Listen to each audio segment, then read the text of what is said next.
Good morning, Dubai. It is Friday morning. This is the Lovin Dubai show, and we go through the top trending stories that everyone across the country is talking about. Our top story for you today: 2026 has been named the Year of the Family in the UAE. And UAE cracks down on shops selling tobacco near schools. We're talking about an Abu Dhabi student made a record-breaking run in Kerala.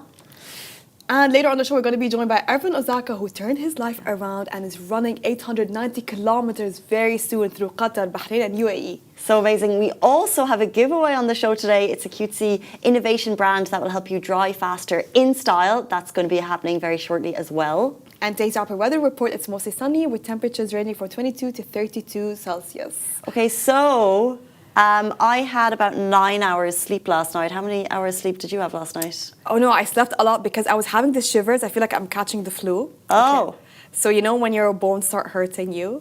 Ah. So I slept a lot. So that's Okay. not much.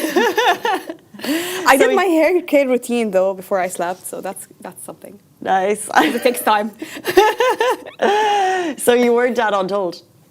Not untold, but I did But see we stories. should have been. We should have been. We should have been. I woke up So this true. morning and I saw the stories. It Looked so good. looks epic. Can we talk about how massive the venue is? We should. We should. It's so big. And between the stages, Yeah. you've got so much action because you're in a theme park. So Yeah. it looks so cool. There were like booths and activities and food and so much to do. And it looked packed. It was. The reason I asked about the sleep last night, because I think we have to give the biggest shout out to Ujjwal, because he's behind the scenes here. Ujjwal, how many hours sleep did you get last night? Because he was untold. 50. Oh God. How are you awake? Are you still like having that hype up from the whole event? Like, is it the music that's getting you the energy? What's keeping you awake?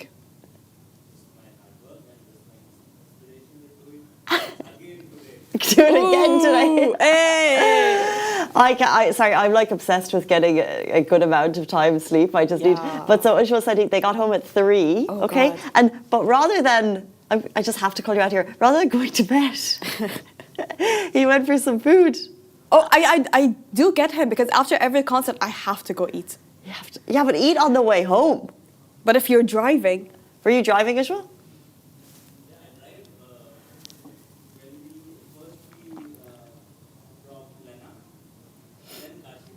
There are colleagues at Lovin. oh, they're all colleagues of Lovin that also wear That it all were until out late. yesterday. But honestly, I know you guys met Armin. Okay, face to face, very close. You shook hands with him, spoke to him, interviews. How was he like?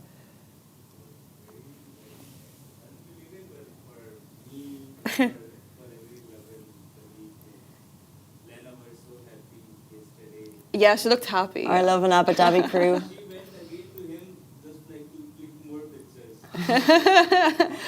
And not only so nice. did Lovin get to meet him, but when we have some amazing interviews. We spoke to a man who walked from Armenia to Dubai, and he did it for multiple reasons, but he said, I needed to get back for a business license, but also because he wanted to go to Untold and meet Armin van Buuren. and he And the did! moment happened yesterday. This is the moment. Edmund got to meet him. He's a huge, huge fan. And I'm so happy for him. We were so excited to facilitate the moment. Thank you, Untold, for making this moment happen.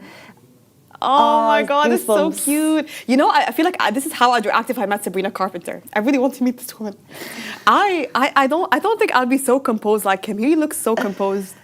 Oh, he looks so happy though. But he looks happy but composed. He looks so happy. I would be fangirling right now. I think it's a very, like, what do you do? What do you do then? What do you say? I don't. Yeah, it's because You get shy. they are epic people. You know that they're legends. You love them for their craft. Yeah. You love them for their skill. But then it's like, what do you say? It's Yeah, like, exactly. It's What like, do I'm you just say? a massive fan. I think you're amazing. I think I'd like that And it's as awkward. You know, if someone came up to me and, you know, just, you know. Yeah. I feel like a lot it's of nice them to be don't- appreciated. True, and like to have those fans, like to see it in front of you. And I feel like a lot of them know how to direct the conversation. Like they know what to say because they're used to it. Armin looks very, very nice there, very nice. humble.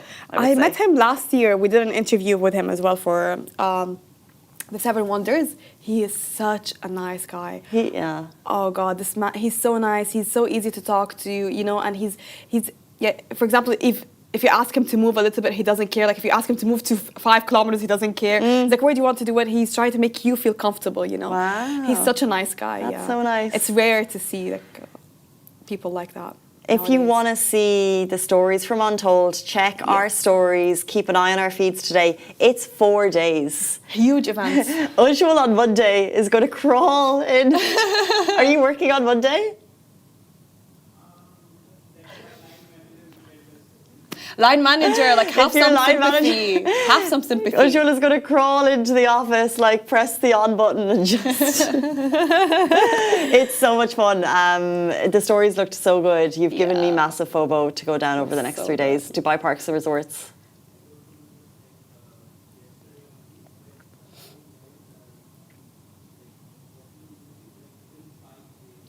"5 a.m. it's going on till." That's when I woke up. Whoa. 2 different people. 2 different. Anyway, it did look epic. different Check out vibes Lovin last night. Stories. Okay, so we very rarely get to do giveaways on the show. True. But when we do, we love doing that because I know a lot of people love those giveaways on the show. Yeah, and it's nice to, sometimes when you get some nice things at the office, it's basically as a thank you for watching the show. Yeah. And today we have a really cool product. It's basically an innovation in style and fashion. And so forget the humble towel. This product is called Dry Dolly, and it's basically like a stylish way for drying, if you will. Can I give a shout out to the name Dry Dolly? Yeah, it's cute. It's so cute. I agree. Dry Dolly. That's such a good idea, by the way. I don't know how she thought of it. I agree. So Dry Dolly, I think, well known in the UK, and yeah, it'll just be a smoother way to dry, whether you're at like the pool or you know, when you're like walking around the house and you just want to like feel a bit cuter for those cute moments. I didn't tell people how they can enter. Oh, how can they enter? How can they enter? If you're watching the show right now, tag a stylish friend or send us a heart emoji to win. So tag a stylish friend. Do it now. Do you have a stylish friend that you would tag? I'd say I am the stylish friend. So you're going to send the heart emoji. You are the stylish friend of all your friends? No, they're all very stylish, honestly. I'm just joking. They're all very stylish, but I would give a shout out to specific people as well. Yeah, I would give a shout out to Judy. Judy, what makes her more stylish than other friends? She has her own unique style. Like she's very different. She makes things work that not a lot of other people can make it work. For example, you know, it's called jorts, I think. Jorts? Long, yeah, I know what you mean. The long short jean shorts? Jeans, not jean shorts, but those long ones that are culottes? Longer shorts? I think they're No, called not jorts. Let me see, jorts. Yeah, they're called jorts. So they're shorts, but they're not very short. Okay. And above the knee? Above the knee. No, above the knee, slightly on, like below the knee. I don't know. Judy's rocking it. Not a lot of people can rock this look, honestly. She's the only person that I've met in my whole life that knows how to style jorts. I think jorts are coming in. I've seen a few people. They're coming back. But she's the first. She's the first person and the only one. Can we say, like, I think we're bringing back a lot of early 2000s style. Even the way we make up like low-waisted jeans, bodycon dresses. Leave it at the low-waisted jeans. Can we not even... Because if we talk about it, it will happen in like an ironic way. And I love low-waisted jeans. I'm just not down for that. You love low-waisted jeans? Yeah, I wear them all the time. I love low-waisted jeans. You loved or you love? Love. Still, I like most of my jeans are low-waisted. No way. Yes, I love low-waisted jeans. Okay, that's new information, and that's something I'm going to think about after the show. Why do you hate low-waisted jeans? They're so impractical. Okay, I love a high waist. Okay. Because I'm 50. I don't think you knew that, Masa. I'm 50 years old and I like a high waist. It's comfortable, keeps everything together, and I just wouldn't feel comfortable with a low waist. You know what? Wait, it's got to be above the midriff. If it could come up to my neck as a jean, I'd be even happier. Listen, you have a point there, by the way. Low-waisted jeans are impractical and they are uncomfortable. But, you know, you wear them when you know you're not going to be walking around for a long time. I wear them when I know that, you know what, today I'm planning to to feel uncomfortable. I was going to tag you as my stylish friend to win this competition, but now that you've said that, I'm going to tag you. Try Dolly. Try Dolly. What we'll do is we'll put all the names into a randomizer. The winner will be chosen later. We'll get in touch with you and Yes. we'll get that prize to you. Let's jump into our big story of the day, an announcement for 2026. It's almost end of the year. Has arrived. Yay, and it's almost end of the year. It's almost 2026, and 2026 has been named the Year of Family in the UAE. The UAE President Sheikh Mohammed bin Zayed Al Nahyan has declared 2026 as the Year of Family, reinforcing the nation's focus on strengthening family ties and ensuring social stability. The announcement came during the National Family Growth Agenda 2031 meeting in Abu Dhabi, where the President highlighted that the Emirati family is the foundation of the country's identity, security and future. A national task force of more than 20 federal and local entities have been formed to drive initiatives across 3 key areas: policies, programs, behavioural interventions, and reproductive health.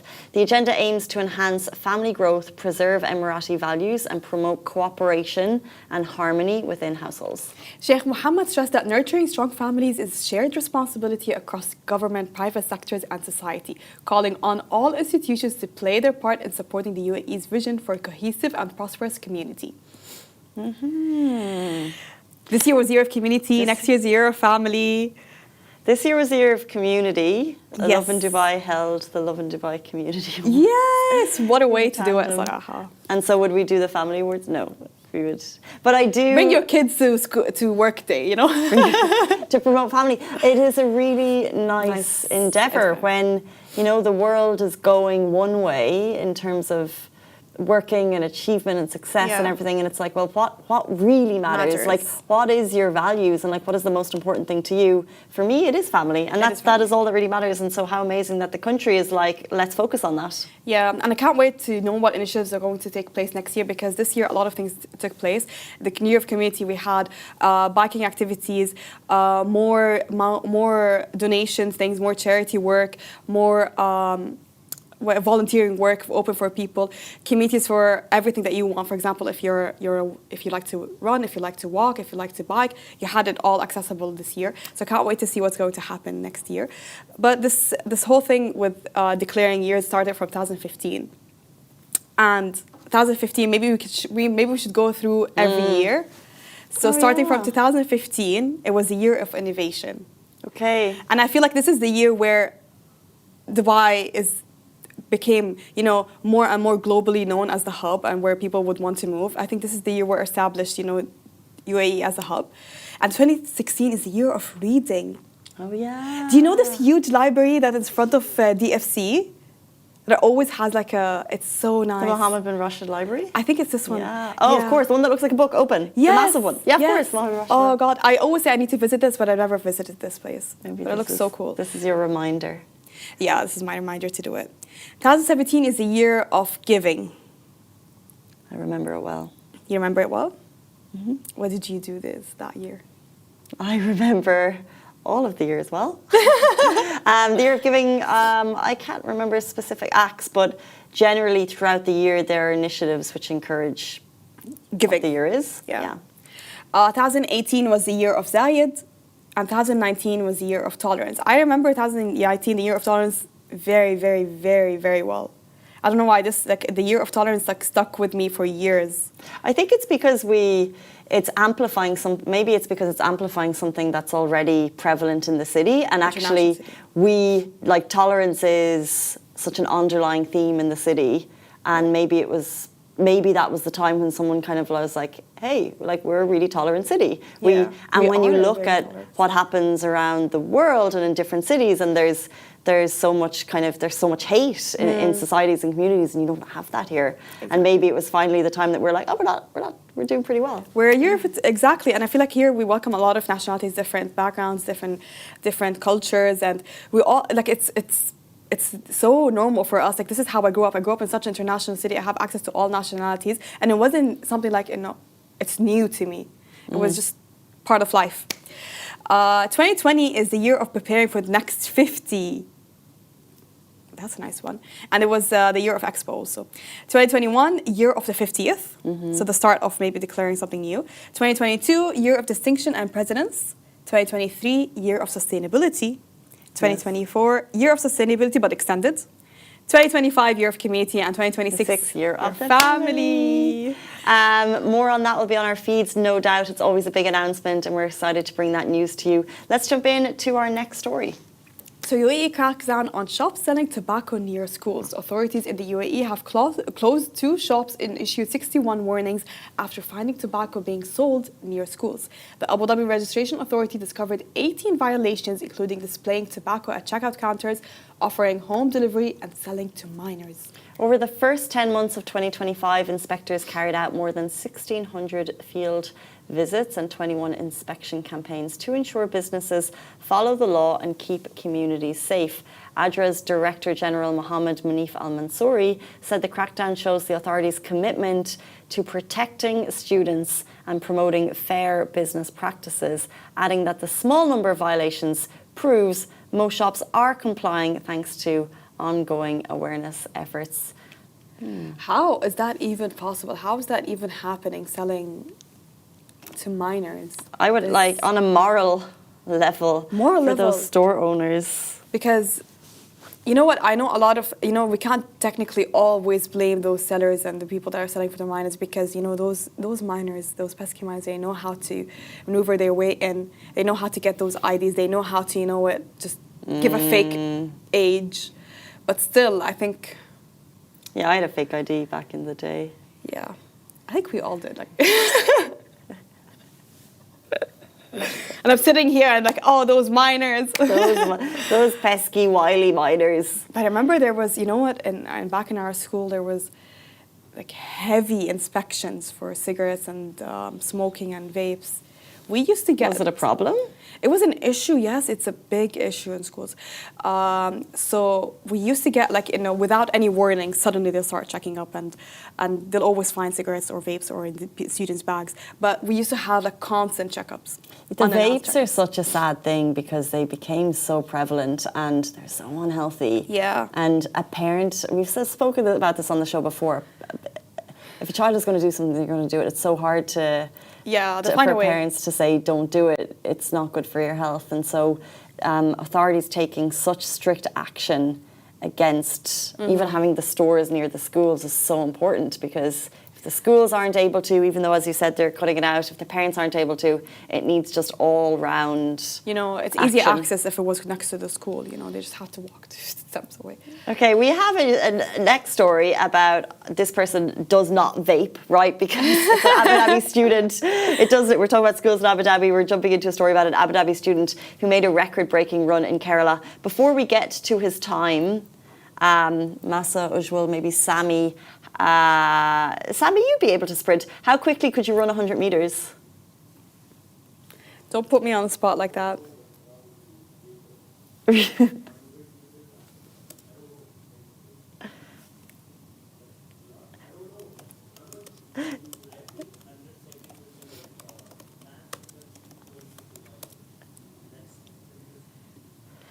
The world record, Sami, for 100 meters is 9.58 seconds. It's Usain Bolt. Whoa.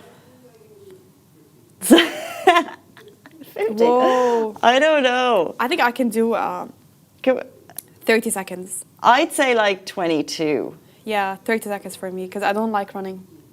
Sami's very confident about 15. We will put this to the test. We will put this to the test, Sami. Okay, right after the show, we're taking you outside, you're running. Oh my God, this reminded me. Have you seen this TikTok? It's where people are I've never seen my colleagues run in full force. No. Yeah, so they filmed Sammy knows what I'm talking about. That's what we're doing.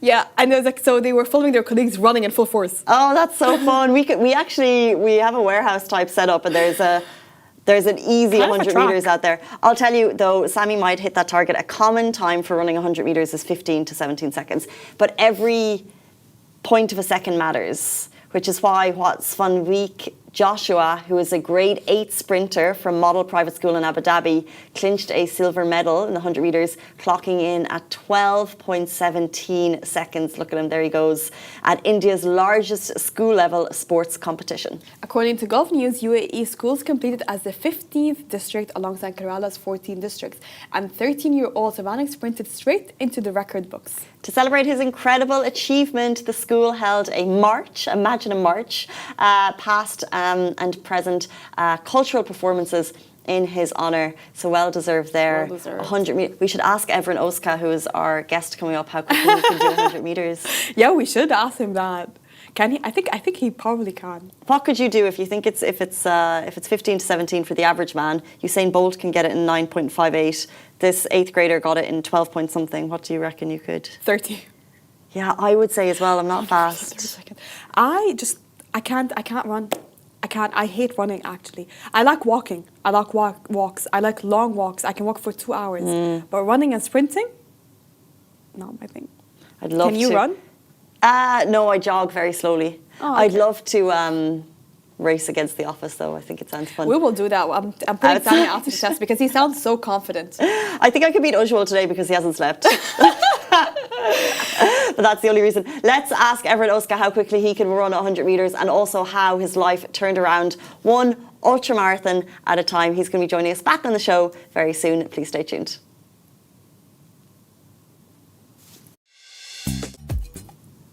Hey guys, Dubai-based British entrepreneur who completely transformed his life, going from smoking cigarettes and takeaways to ultra running and peak endurance marathons. After losing 25 kg and completing challenges like running across all 7 Emirates, he is now preparing for his biggest mission yet, an 890-kilometre run across Qatar, Bahrain and the UAE in support of Dubai Cares. How's he going to do it? We're going to find out. Welcome to the show. Welcome to the show.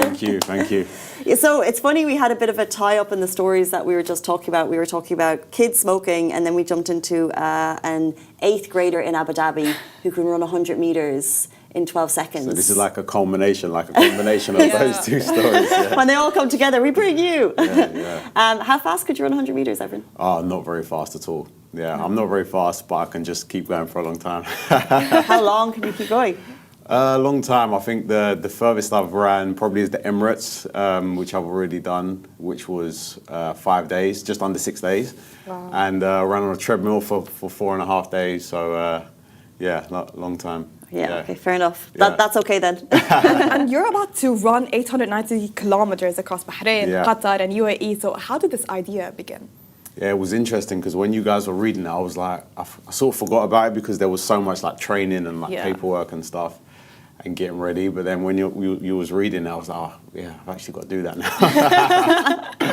But yeah, it was, the idea come around. I just wanted to always push myself and always kind of like go do these challenges. And so, yeah, it's the ideas come around of actually doing it again. Because last time I did it, the UAE, it was like, I didn't have optimal conditions. It was through the storm that we had in 2024. So that kind of hit us on the last 2 days. Not optimal would be like a...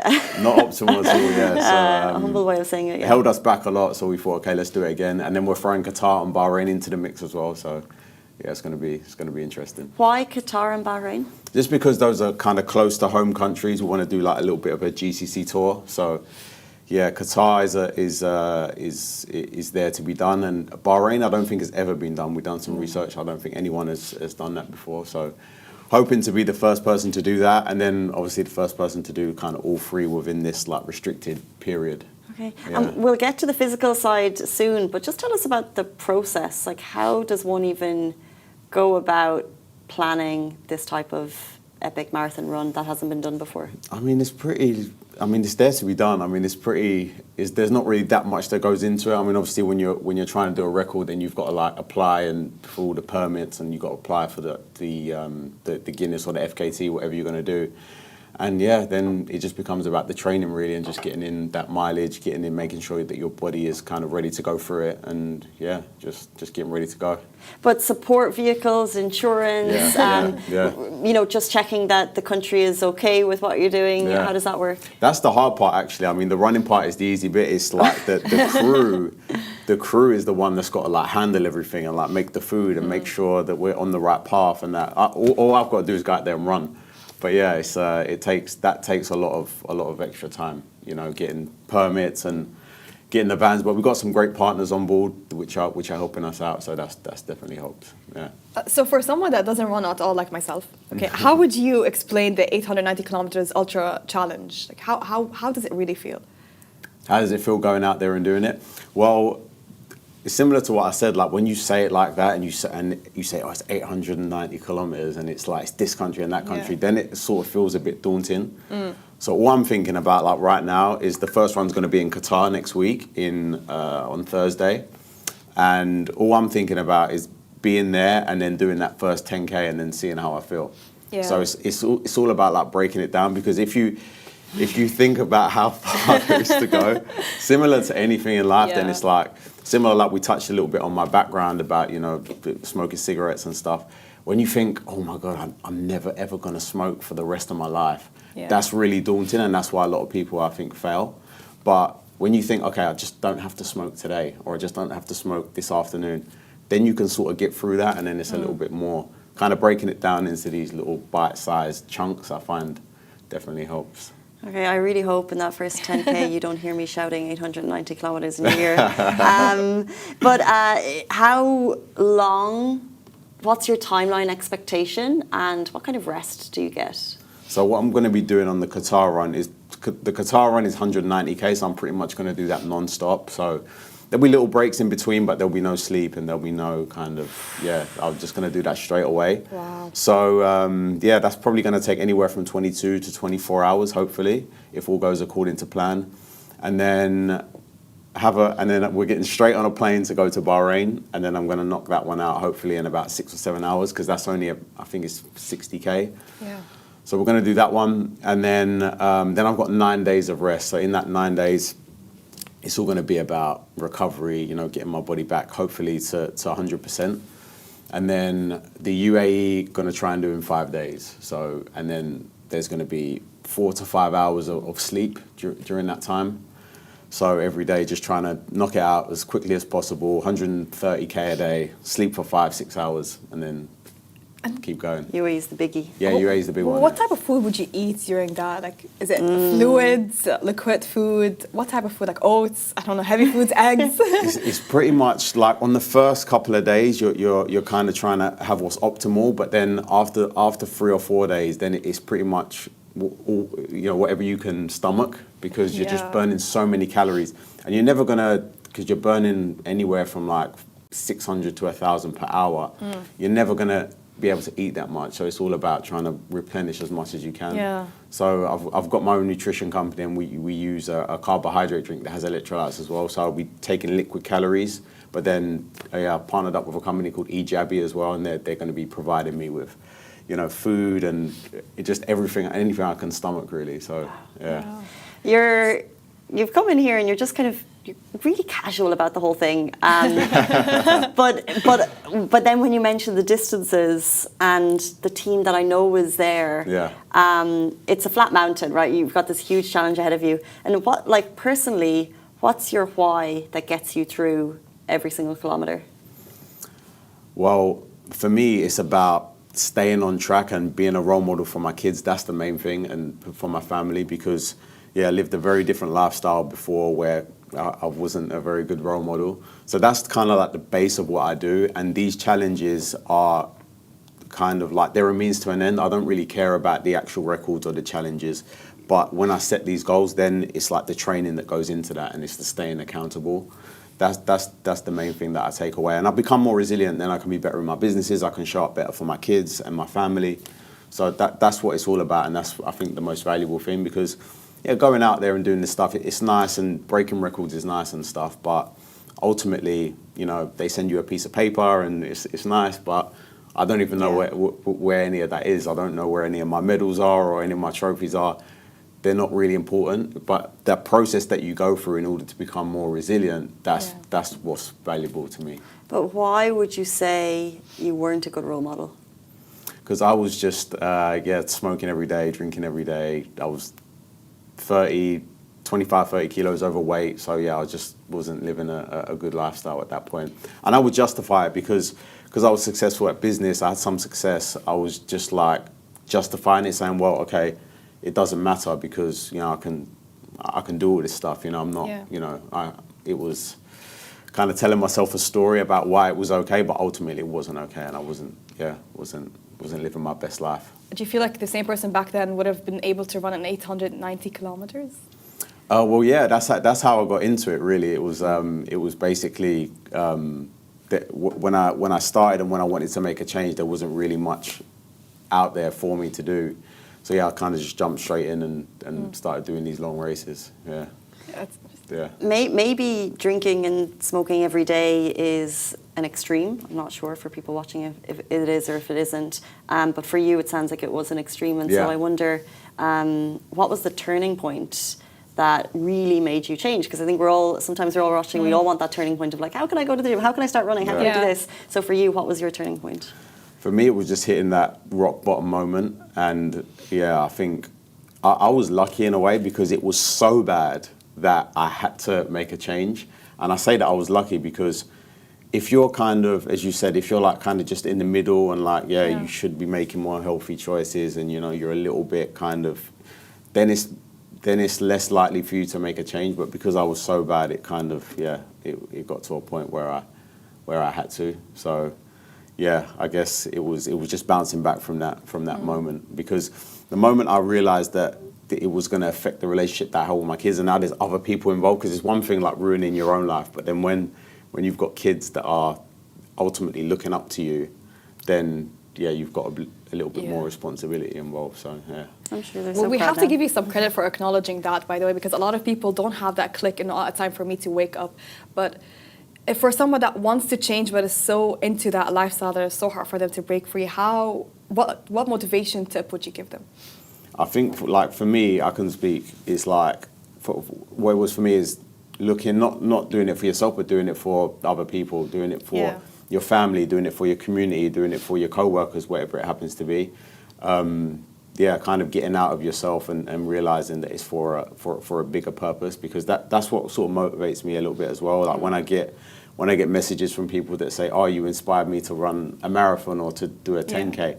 That's more valuable to me than anything right now. That's like, oh, okay, I've made a little bit of a difference. And then if they can be a role model in their own community, they'll be inspiring others themselves. And it's just like a ripple effect. So yeah, that's what I'm trying to do. If I can make a little bit of a difference, then I'm happy. And I would encourage anyone to do the same as well, because you can really underestimate like the effect that you can have on the people around you. So I would say do it for others if you can't do it for yourself. Nice. Any fears, any nerves creeping in for the upcoming No, challenge? as I said, I just want to get out there and do it. I mean, we're starting next week. As I said, got incredible partners on board. Puma's supporting me the whole way, and we're running a new shoe called the Magmax 2. You've got nice shoes on now. Got nice shoes on to get me through, so hopefully that's going to be okay. But yeah, I just want to get out there and start, basically, because it's been a long build-up, like physically, mentally.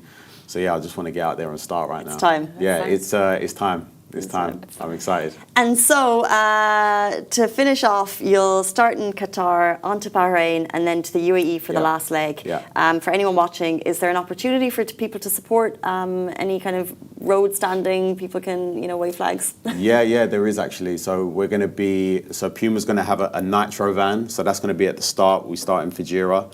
So last time when I did it, we started at the KSA border and we finished in Fujairah. This time we're doing it in reverse. So I'll be the first person to do it twice. So yeah, we're going to start in Fujairah. Nitro van's going to be there. People can come to the start. And then also that's going to be passing through Kite Beach. So I think anyone who runs in Dubai, they know where Kite Beach is because it's packed right there. So yeah, that's going to be there as well on the second day. So people can pass through and see what we're up to. And all good with the weather? Hopefully, yeah. I mean, fingers crossed. We're not going to have the worst storm ever. But yeah, I think we'll be good to go. Yeah, now it's just a little bit hot, so I'm doing like heat training. So yeah, loads of hours in the sauna. So yeah, looking forward to it. Looking forward to getting out there. Should be good. Well, wishing you the very best of luck. 890 kilometres, 3 countries. No mean feat. Evernoska, thank you so much for joining us. Thank you. Cheers. Thanks, Masa. Thank you. Guys, that is the end of the show. It's Friday. Have a beautiful weekend. If you're going to Untold, have the best time. We'll see you back here on Monday morning, or not. If you're Usher and you're going to call in sick. Bye-bye.